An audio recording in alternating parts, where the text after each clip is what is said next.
बदलाव, क्योंकि बड़ा अद्भुत चीज मैं आपको देने जा रहा हूं। समय का भी ध्यान रखना है और मेरे को आने से पहले इसका पाठ करना पड़ता है, तब मैं आता हूँ, अन्यथा आपको कोई फायदा नहीं होगा।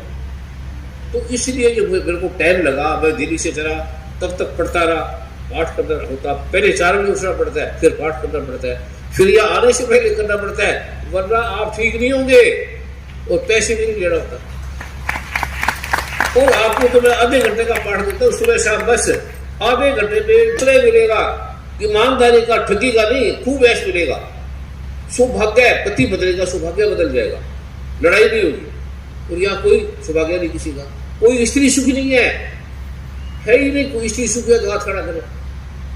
या बड़े बड़े साइंटिस्ट, बड़े बड़े अद्भुत लोग हैं, बहनें हैं, पढ़ी लिखी है, कोई सुखी है तो बताओ, एज भी बता दो, धन भी बड़ा है, काम भोग भी उन्हें मिलता है, यश कीर्ति भी है, शरीर भी ठीक है, अथाह धन है, सोना भी है, पर सुखी नहीं है, मरना चाहती है, नरक में पड़ी।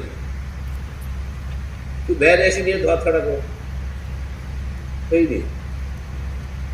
ये समझ लो, ये वैज्ञानिक रूप से समझा लो, जो दुर्गा माने का है, इसके बिना तुम हम सुखी नहीं हो सकते, नहीं हो सकते, नहीं कह सकते। ये भगवान शिव कहते हैं, मैं सत्य कह रहा हूं, मां दुर्गा ने सत्य कहा है। पहला नंबर, इसे तुम्हें सारा सुख मिलेगा, अथाह धन मिलेगा, सौभाग्य होगा। पति भी सुखी नहीं है, मंत्री भी सुखी नहीं है, राष्ट्रपति भी सुखी नहीं है, प्राइम मिनिस्टर भी सुखी नहीं, कोई सुखी नहीं है। सतगुरु नानक क्यों झूठ बोलेंगे, नानक मुखिया सब संसार, वो क्यों बोलेंगे, बोल ही नहीं सकते, गलत। वेद है, गुरु नानक वेद है, वेद की वाणी बोलती है। आप नारायण प्रगटे हो, आप नारायण के प्रारूप है। जो इस जो मैं आपको दे रहा हूं, कितनी देर का, 15 मिनट सुबह शाम, और हर पाठों से करोड़ गुना शक्तिशाली। अब हनुमान चालीसा पढ़ते हैं, तो हनुमान चालीसा 100 बार करेंगे तो आपको उस दिन का फल मिलेगा। जो 100 बार पढ़े, जो 100 बार पाठ करेगा उसे फल मिलेगा। अभी मैं आपको दूंगा, जो 5 मिनट में हनुमान चालीसा से 1000 गुना, लाख गुना शक्तिशाली है, लाख गुना। तो ये भगवान शिव ने दिया, भगवान राम ने दिया, वो भगवान गोस्वामी तुलसीदास ने दिया। ऐसे ऐसे मंत्र है, आप कल्पना भी नहीं कर सकते कि बड़े विद्वान बन जाएंगे, सरल आ जाएगा, इसलिए सुखी हो जाएगी। और इस सारे लड़ाई की देश में जो सारी समस्या चल रही है, सारी समस्या चल रही है, वो हमारे घरों में स्त्रियां सुखी नहीं है, कोई भी स्त्री। और ऋषियों लिखा है कि जिस घर में स्त्रियां सुखी नहीं होगी, वह देवी देवता नहीं आएंगे, वह सुख नहीं आएगा, धन आ जाएगा, यश कीर्ति हो जाएगी, थोड़ा सम्मान हो जाएगा। सुखी नहीं हो सकता, वो लड़ेगी, लड़ाई बड़ी होगी जबरदस्त। जितना बड़ा आदमी उतनी घर में लड़ाई होगी, उतनी बीमारी होगी, उतने रोग होंगे, उतनी समस्या होगी। वो थक गए, क्योंकि मैं मंत्रियों के साथ रहा हूं, प्रधानमंत्रियों के, राष्ट्रपति के, अमेरिका के, सब में रहा हूं। तो ये जो प्रारूप है आपको जो दिया जा रहा है, ये राजनीतिक नहीं है, ना कोई किसी से लेने देना, ना कोई पत्रकार है, ना कोई विज्ञापन के लिए, ना कोई न्यूज देगा। इसकी जो न्यूज देने वाली है ये है, पर कोई नहीं देगा। अब अखबारों में दिया तो सेवादारों ने पैसे इकट्ठे कर लिए, वो दे दी जी। वो अमेरिका कहता है, आप यहाँ जो हम आपको दुनिया का सबसे अमीर बना देंगे, ऐसी वेरी एलर्जी, फंगल इन्फेक्शन, जिसका इलाज नहीं, 10 सोराइसिस, जिसका 50 लाख रुपया हर महीने लगता है वहां, और वो 10 मिनट में बराबर इतनी देर लगी, ये देख रहे थे। देवगिरी ओहायो में हुआ था, और 5-7 मिनट में खत्म हो गई। वो डॉक्टर हैरान, वैज्ञानिक हैरान, या भी आपको जो बताएंगे, डॉक्टर हैरान हो जाएंगे, वैज्ञानिक हैरान हो जाएंगे, आप ठीक हो जाएंगे।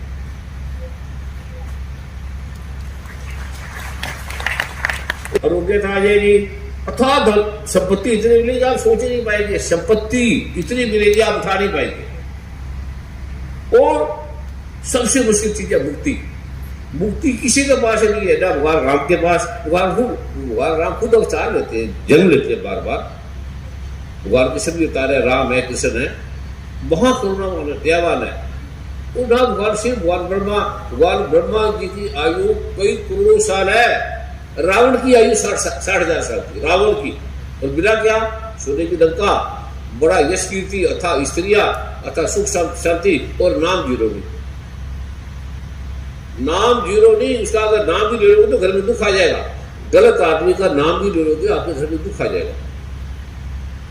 ये इतना करने के बाद ये हाल है, और ये भारत का बहुत ज्यादा है।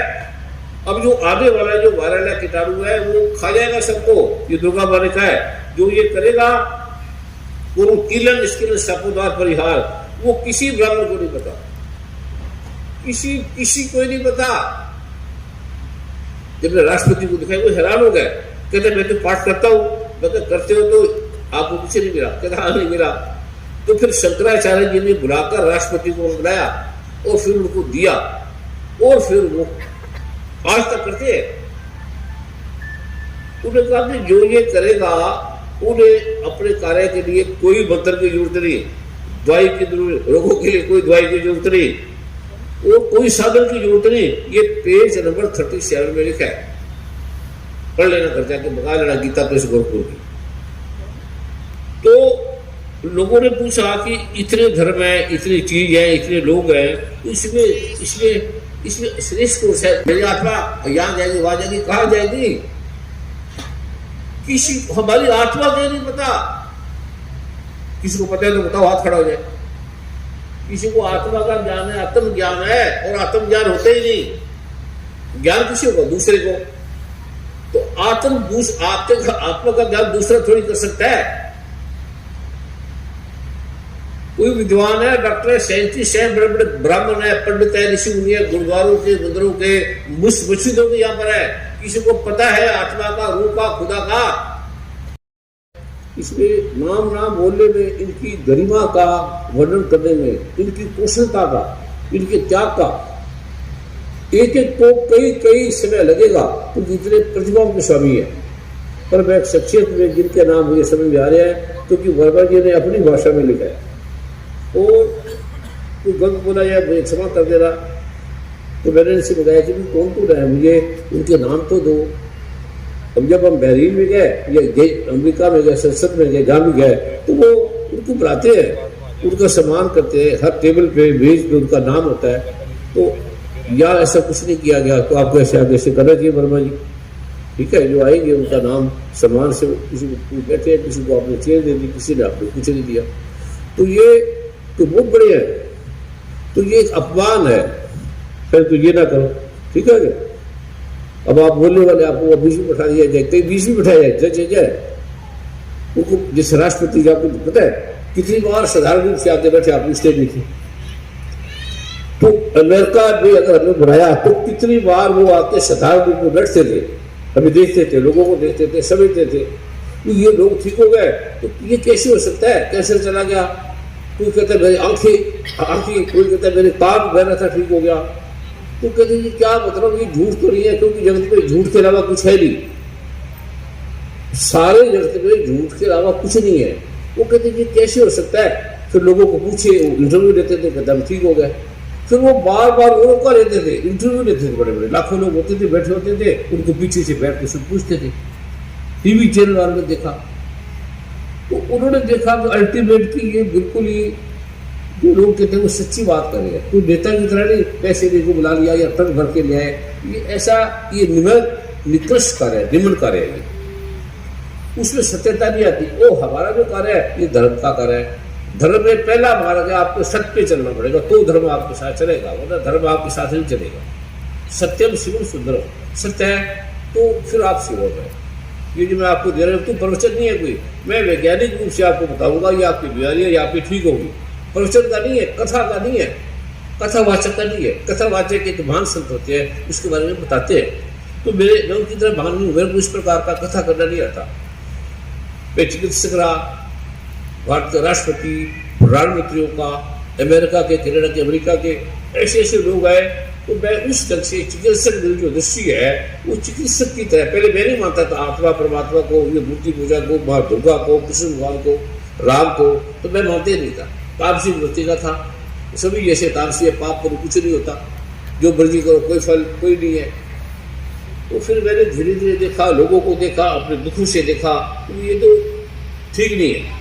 चिकित्सा में आयुर्वेद को पढ़ा, वेदों को पढ़ा, क्योंकि वेद कभी सत्य नहीं कहते। वेद ही संसार में ऐसा है जो सत्य है, एकदम उसे वो काटे, उसे काट नहीं सकता कोई।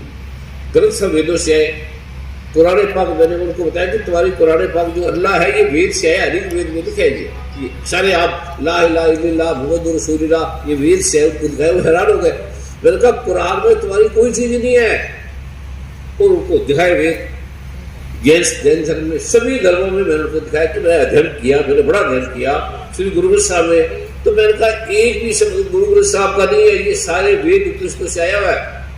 और विद्युत प्रसन्न को दिखाया, उन्होंने देखा, हैरान हो गए, कहता ये सत्य है। उन्होंने फिर ग्रंथ लिखी, किताब लिखी, और डॉक्टरों को दिखाया, आयुर्वेद के बारे में बोला। आयुर्वेद में भगवान शिव कहते हैं, एक तो आप भगवान शिव का नाम भी लेते हैं। योग, ध्यान, साधना, वेद, जड़ी बूटियां, दवाई, आयुर्वेद, ये भगवान शिव के द्वारा ही है, कोई धन्वंतरी के द्वारा नहीं आई, कोई पतंजलि के द्वारा नहीं आई। कोई भी चीज जो आई है वो सारी भगवान शिव के द्वारा आई है। और आप उसका नाम ही लेते, उसका नाम ही काट दिया। और जो भी चीज आई है वेद से आया है। मुसलमानों ने, ईसाइयों ने सब नहीं सकते, क्योंकि मैं तो नहीं बोल रहा, ये तो वेद बोल रहा है। मेरी गर्दन तब काटो, मुझे तब मारो जब मैं बोल रहा हूँ। मुझे तो नहीं पता ये मैंने लिखा है, ये वेद तुम्हें दिखा रहा हूँ, ये तुम्हें कुरान पाक दिखा रहा हूँ, क्या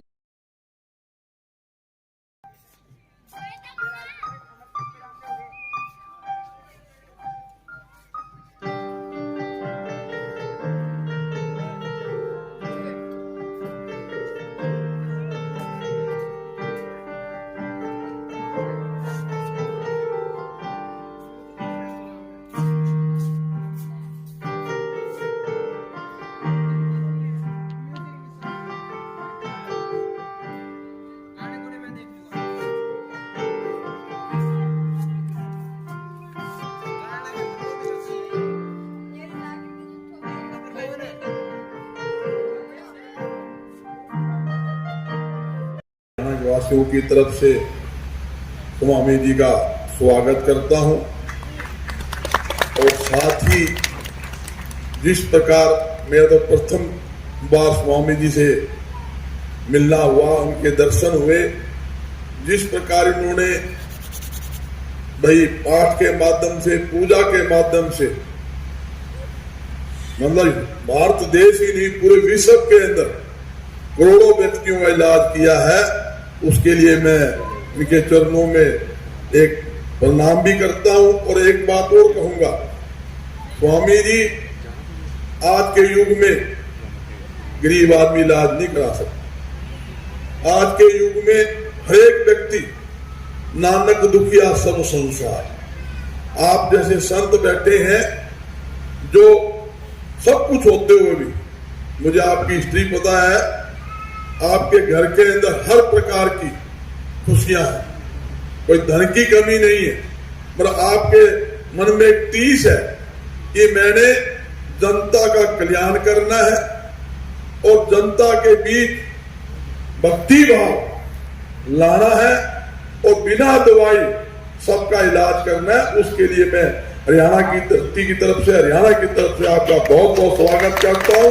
देश के व्यापारियों की तरफ से और हमारे वैश्य समाज की तरफ से मैं आपका अभिनंदन करता हूं। धन्यवाद। जय हिंद। इनको समाज से विदा करें। उनका दुर्गा का, शिव का, ये है गुरु, इनका पाठ करना।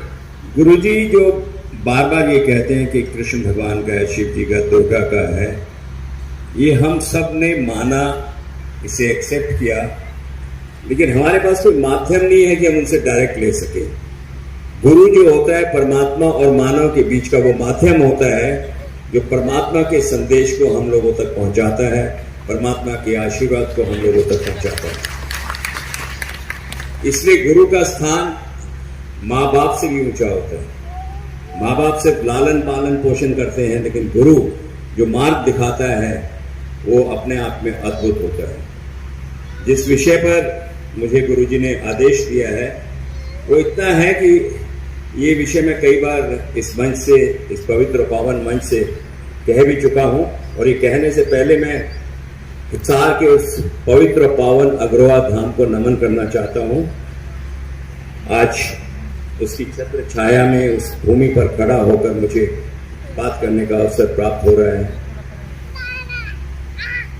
मैं कुछ और कहूँ, मुझे 2 दिन पहले का एक समागम याद आ रहा है जब गुरुजी ने मुझसे प्रश्न पूछा था कि आप वाइस चांसलर हो, इतने बड़े पद पे हो और आप आके मेरे मंच पे कुछ भी बोलते हो, मेरी तारीफ भी करते हो, मेरे बारे में पता नहीं क्या क्या बोल जाते हो, तो आपको डर नहीं लगता? गुरु के पद से बड़ा कोई पद नहीं होता दुनिया में। अगर गुरु के लिए कोई त्याग करना पड़े तो खुशी खुशी कर दूंगा। 2007 में मेरे बेटे का एडमिशन होना था MBBS में और मैंने बहुत सारे, जैसे एक पिता होने के नाते अपनी कर्तव्य को निभाना करते हैं कि भाई मेरा बेटा किसी तरह एडमिशन हो जाए, तो मैंने बहुत सारे ज्योतिषियों को उसकी कुंडली दिखाई। हर किसी ने ये कहा कि ये डॉक्टर नहीं बन सकता जिंदगी में कभी भी। 17 मई 2007, ये डेट्स इसलिए बता रहा हूं कि ये ऑथेंटिक है, ये सच्चाई है। 15 मई को मैं अरुण गोविल जी के माध्यम से गुरुजी तक पहुंचा और गुरुजी ने सब कुछ देखने के बाद सिर्फ मेरा बेटा मेरे साथ था, उसको देखा और ये कहा कि ये डॉक्टर नहीं बन सकता। तो मैंने प्रार्थना रखी कि गुरुजी मेरी बड़ी इच्छा है कि मैं इसे डॉक्टर बनाऊं। तो गुरुजी ने कहा कि डॉक्टर तो नहीं बन सकता पर इसे बनाना पड़ेगा। तो मेरे लिए ये बात बड़ी अद्भुत थी, ये बन नहीं सकता और इसे बनाना पड़ेगा। तो गुरुजी ने कागज पे एक मंत्र लिखा और ये कहा कि 6 सवाल इसको एग्जाम में नहीं आएंगे। वो मल्टीपल चॉइस क्वेश्चंस होते हैं ना, कुछ बच्चे यहां बैठे हैं तो जानते होंगे, जब एंट्रेंस टेस्ट होता है तो उसमें मल्टीपल चॉइस क्वेश्चंस आते हैं, तो उसमें 6 सवाल इसके ऐसे होंगे जो इसको नहीं आएंगे। इसको ये मंत्र याद करा दो, ये मंत्र पढ़ के 6 बार इसको मंत्र पढ़ 9 बार मंत्र पढ़ना है और जहां ये टिक कर देगा वो सही हो जाएगा। मैं इसका गवाह हूं। कहते ना, जो डॉक्टर जब दवाई दे और आप ठीक हो जाए तो आपका भरोसा बढ़ जाता है। मेरे बेटे का एग्जाम था, वो एग्जामिनेशन हॉल में गया, मैं बाहर बैठा था और जब एग्जाम खत्म हुआ तो बाहर आया, थोड़ा मायूस सा लग रहा था मुझे। तो मैंने कहा क्या हुआ? तो उसने कहा 6 सवाल नहीं आए मुझे। एग्जैक्टली वही बात, ये मेरे लिए बहुत शॉकिंग बात थी, क्योंकि मैं खुद एकेडमिक में काफी आगे तक पढ़ा हूं और ये सब होते हुए मैं अपनी आंखों से देख रहा था, तो मुझे ये सब बातें बड़ी अचंभित कर रही थी। क्योंकि मैं भी, जैसे गुरुजी ने कहा कि मैं विश्वास नहीं करता था इन चीजों पे, मैं भी विश्वास नहीं करता था। लेकिन जब कोई चीज आपकी आंखों के सामने होती है तो वो प्रमाणित हो जाती है बेसिक। तो मैंने कहा क्या किया तूने? कहता आपने कहा था वो मंत्र जो दिया था, मैंने वो याद करके उसको रिपीट करके 9 बार एंड में जब एग्जाम खत्म हुए 6 सवालों को टिक कर दिया। मैंने कहा बाकी पेपर छोड़, ये 6 तुझे याद है सवाल कौन कौन से थे जिस पे अटका था? बोले हाँ। मैंने कहा चलो, जहां से उसकी कोचिंग होती थी मैं उसको वहां लेके गया फॉरन। जाके तीनों टीचर, बायोलॉजी, केमिस्ट्री और जूलॉजी, बॉटनी, क्या क्या हो एग्जाम में तो तीनों 6 के 6 सवाल उसके टीचर्स ने कहा बिल्कुल सही। और मेरे लिए मिरेकुलस था कि जब रिजल्ट आया तो उसका नाम महाराष्ट्र की टॉप लिस्ट में ऊपर था और उसका एडमिशन बॉम्बे के ही मेडिकल कॉलेज में हो गया। और जब मैंने ये कहा गुरुजी से कि गुरुजी इसका एडमिशन हो गया आपकी कृपा से, उन मंत्रों की कृपा से, तो गुरुजी ने कहा यहां इसे रोकना मत, ये बहुत दूर तक जाएगा। मुझे अभी तक याद है वो लाइन। उसने MBBS किया, महाराष्ट्र टॉप किया, उसने MD किया, महाराष्ट्र टॉप किया, उसने DM किया, महाराष्ट्र टॉप किया, अभी वो MRCP कर रहा है इंग्लैंड से। तो मुझे वो बार बार 2007, आज 15 साल हो गए, 16 साल, आज भी गुरुजी कहते हैं इसे रोकना मत, ये बहुत दूर तक जाएगा। और मुझे याद है वो दिन जब उसके प्रोफेसर ने मुझे बुला के कहा था कि मेरी बात याद रख लेना, मैं तो रिटायरमेंट ले रहा हूं, ये बच्चा, मेरा बेटा इसलिए नहीं कह रहा हूं, ये शब्द उसके प्रोफेसर के थे। उसने कहा था ये बच्चा जो है मेडिसिन का सचिन तेंदुलकर होगा। तो आज मैं जब देखता हूं उसको जो एग्ज़ाम देता है उसमें उसका गोल्ड मेडल, मेरिट, टॉपर, ये शायद मुझे लगता है कहीं ना कहीं गुरुजी के शब्दों से, उनके जो आशीर्वाद निकला, शिव जी का कहो, दुर्गा माँ का कहो, गणेश का, मैं तो ये कहूँगा कि गुरुजी के माध्यम से जो आशीर्वाद मिला वो इतना फलीभूत हुआ कि पूरे परिवार पे आज बहुत अच्छा माहौल है, बहुत खुशियाँ हैं। और यही प्रार्थना करूँगा जिस तरह से मेरे ऊपर उनका आशीर्वाद हमेशा से है, आप सबके ऊपर भी। लेकिन गुरु का आशीर्वाद लेने के लिए दो चीज़ें हमेशा याद रखिएगा। मैं तो बहुत छोटा हूँ ये बात कहने के लिए, लेकिन मेरा ये अपना अनुभव है। ये दो बातें हमेशा याद रखिए। एक तो पूरी समर्पणता रखिए। जब आप भगवान से कुछ मांगते हैं और आपको नहीं मिलता तो आप भगवान को थोड़ी गालियां देने लगते हैं, भगवान के विरोध में थोड़ी चले जाते हैं। आपको लगता है शायद कोई कारण रहा होगा जिसकी वजह, तो समर्पणता जो होती है, और समर्पणता का सबसे बड़ा उदाहरण दुनिया के अंदर है हनुमान जी। बिना प्रश्न किए जो आदेश प्रभु श्री राम का हुआ उसे पालन करते चले गए। और आज अगर आप अयोध्या जाएंगे तो अयोध्या का राजा कौन है मालूम है? हनुमान जी। सारा राजपाट अपने बेटों को ना सौंप कर प्रभु श्री राम हनुमान जी को सौंप कर चले गए। आज जब आप अयोध्या जाएंगे तो सबसे पहले आपको हनुमान जी के मंदिर में माथा टेकना पड़ेगा, तब रामलला के दर्शन आपको होंगे। समर्पणता। और दूसरा है गुरु की किसी भी बात को मत काटना, क्योंकि गुरु के मुख से निकली हुई बात हमें समझ में नहीं आती है कि गुरु जी ने क्या सोच के ये बात कही है। ये मैं अपना निजी अनुभव बता रहा हूं, करना नहीं करना आपके हाथ में है। इसलिए मैं ये कह रहा हूं कि गुरु की बात नहीं काटना कभी भी। गुरु जी ने अगर कोई बात कह दी, जिसको भी आप गुरु मानते हैं, तो उसका पालन करना आप अपना कर्तव्य समझ लीजिएगा। और मैं ये कह सकता हूं जिस तरह से मेरे साथ हुआ, आपके साथ भी वैसा ही होगा। आपको भी वो सारे मंत्रों का जो प्रभाव है वो होता हुआ दिखेगा। तो इसलिए ये दो बातें हमेशा याद रखेगा, समर्पणता और किसी भी गुरु जी की बात को नहीं काटना। बस इतना मेरा आप सबसे निवेदन है। और गुरु माँ को मैं नमन करता हूँ, उनके चरणों में प्रणाम करता हूँ। और ये कह सकता हूँ कि ना अपनों से खुलता है ना गैरों से खुलता है, ये जन्नत का दरवाजा है, मेरी माँ के पैरों से खुलता है।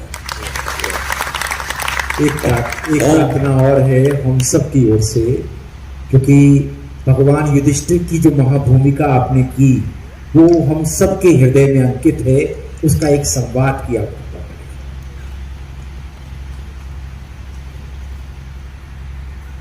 34 साल हो गए महाभारत को दूरदर्शन के माध्यम से आते हुए। ये इस देश की सभ्यता और संस्कृति की ताकत है। जहाँ भी जाता हूँ गजेंद्र चौहान कम बोलते हैं, युधिष्ठिर ज़्यादा बोलते हैं। ये शायद उस सभ्यता की ताकत है कि महाभारत को दुनिया में बहुत प्रेम मिला, बहुत सम्मान मिला। और एक बात आपसे शेयर करना चाहूँगा कि आज तक हिंदुस्तान के इतिहास में रामायण भी नहीं, महाभारत बीबीसी के मेन चैनल पे जिसपे हिंदी सीरियल अलाउड नहीं है, महाभारत 6 बार टेलीकास्ट हो चुकी है। तो ये हमारी सभ्यता और संस्कृति की ताकत है। एक छोटा सा संवाद आदेश हुआ है। ये उस समय का है जब पांडव वनवास जा रहे हैं और द्रौपदी जो है प्रश्न चिन्ह खड़ा कर देती है कि हम क्यों जा रहे हैं, हम क्यों जाए, दुर्योधन क्यों ना जाए, वो लोग क्यों ना जाए, मैं नहीं जाऊंगी। उस समय ये छोटा सा एक संवाद है, वो समझाते हुए कहा था, श्री राम ये जानते थे पांचाली कि मृग सोने का नहीं होता, फिर भी वो उसके आखिरी पर चले गए। तो क्या वो केवल लोक था? क्या स्वयं सीता जी नहीं जानती थी कि स्वर्ण मृग चिकारे जैसा कोई पशु नहीं होता? जो होने वाला होता है पांचाली, वो हमारे कर्मों का परिणाम होता है। उसे न तुम रोक सकती हो न मैं, उसे न भीम की गदा रोक सकती है न अर्जुन के बाण। इसलिए यहां से चले चलो, क्योंकि ज्येष्ठ पिताश्री को प्रतीक्षा करवाना मर्यादा का उल्लंघन होगा पांचाली। चलो। का, धनपद का, जिनवानी का, ये आपको विदुषी दे रहा हूं। और ये ज्ञान है सारे। गजेंद्र जी के स्वागत में ताड़ी मारे, ये बताए। गुरु जी, अगर अमेरिका वाले आपके स्वागत में डे सेलिब्रेट करते हैं तो इसका अर्थ ये हुआ कि वहाँ की सरकार ने आपके कार्य को एंडोर्स किया है। 5 साल देखा एक एक चीज को।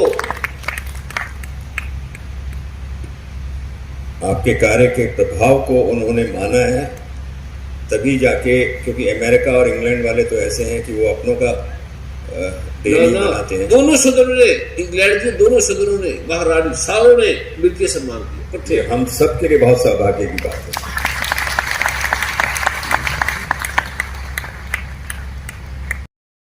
मेरे को ये मैगजीन बेटा दी है हमारे बैंक में, हमारे विश्वविद्यालय की ब्रांच में वो रहे हुए 5-6 साल। तो उस मैगजीन को मैंने स्टार्ट कराई थी और मैंने एक ब्रह्मकक्ष बना रखा जिसमें प्रत्येक विद्यार्थी, चाहे वो हनुमत चालीसा का पाठ कर रहा हो, शिव चालीसा का कर रहा हो, दुर्गा सप्तशती का कर रहा हो, वेदों के मंत्रों का कर रहे हो या संस्कारों का कर रहे हो, जीवन मूल्यों का कर रहे हो, उसका मैंने कक्ष बना रखा है जिसमें और हर विद्यार्थी जिस इष्ट की उसमें आस्था हो वो उसका पाठ करता है। क्या फर्स्ट बार मैंने पिछले 10-15 साल में लगातार कर रहे हैं और मैं गुरु जी का पत्रिका को मैं लगातार पढ़ रहा हूँ, क्योंकि मंत्रों से मुझे बहुत आत्मकल्याण अनुभव होता है। और मैं बच्चों को जो हमारे मेरे अंडर में कम से कम 16 आदमी PhD कर चुके हैं और वो भी धर्मों की कर रहे हैं, कोई वेद में, कोई उपनिषद में, कोई गीता में, कोई ब्रह्मसूत्र में। और उसमें सबसे ज्यादा तो मेरे अंदर PhD की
महाराज की जय।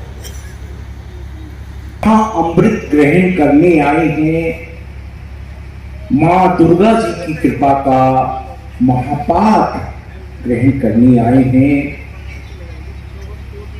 सभी का हार्दिक अभिनंदन, हार्दिक स्वागत।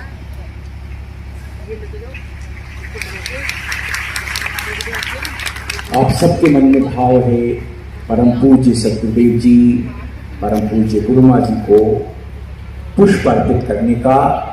सब अपनी भावनाओं के पुष्प तालियों के महापुष्पों में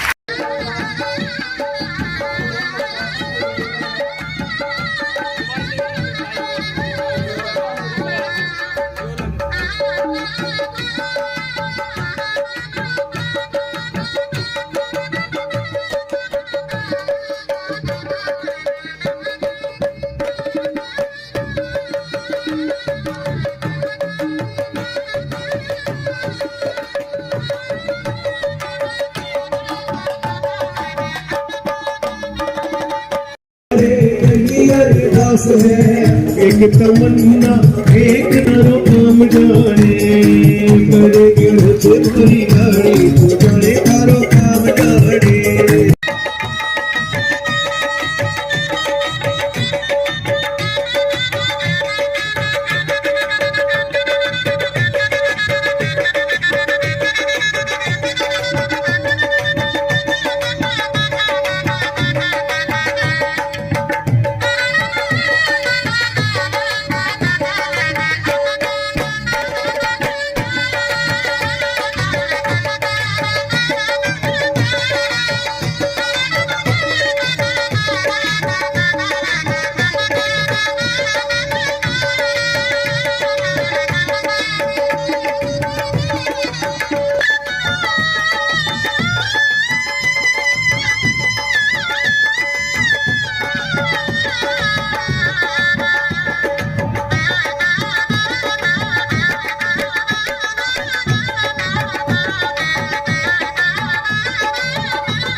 है